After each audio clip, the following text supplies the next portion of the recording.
What's going on, guys? This is the Brigade once again, and we're back at it with another session of Killzone Shadowfall.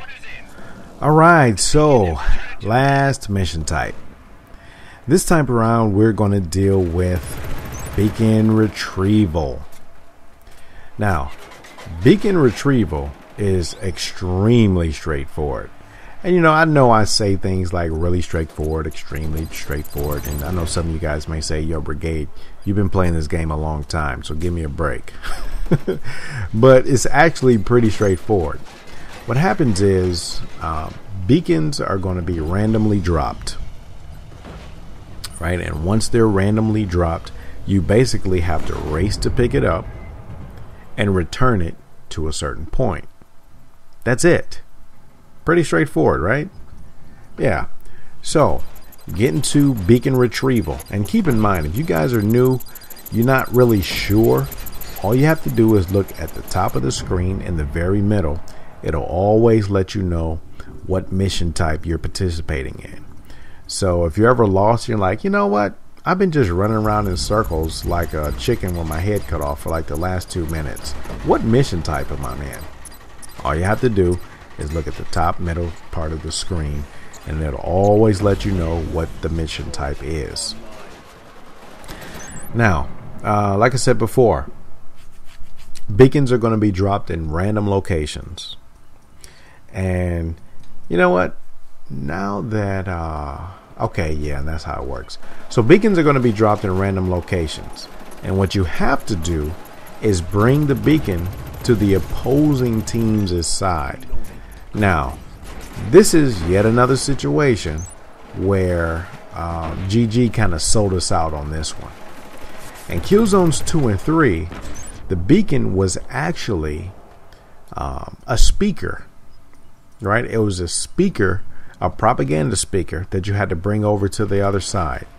That was a consistent mission type for Killzones 2 and Killzones 3. As a matter of fact, there's a few of these mission types that would really return us back to the feeling of Killzone had they kept it consistent with previous games. Beacon retrieval, right, which is one, whereas in Killzone 2 and 3 there were propaganda speakers we had to return. Body count, which is actually called well, let me take that back. Team Deathmatch, which is actually called Body Count for the last 2 previous Killzones games. And what else is it? Oh, and an assassination mode, which, I mean, that's what it was called in Killzones 2 and 3, but now we have, beacon safeguard.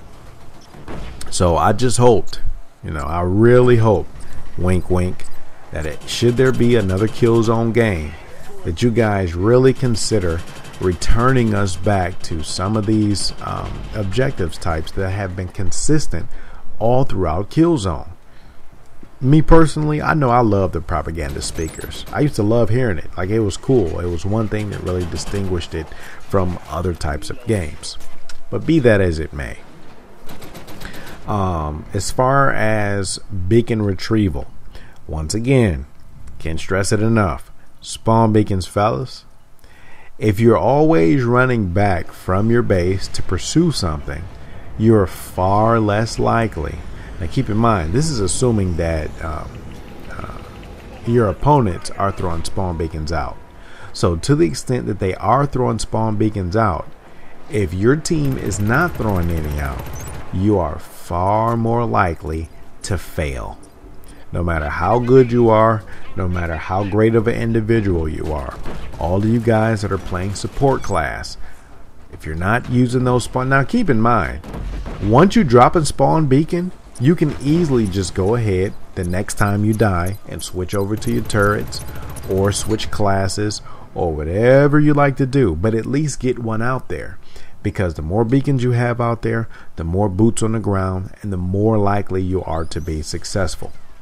Now, spawn beacons don't make or break a game, but it does greatly influence the direction of a game. Alright, now, I mean, as far as objectives, challenges, however you want to consider it, same thing. Try to kill the carrier.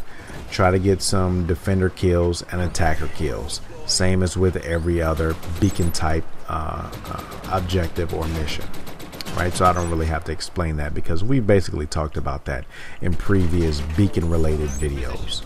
So that's it. So I hope you guys enjoyed the series, and until next time, Martyr's Brigade is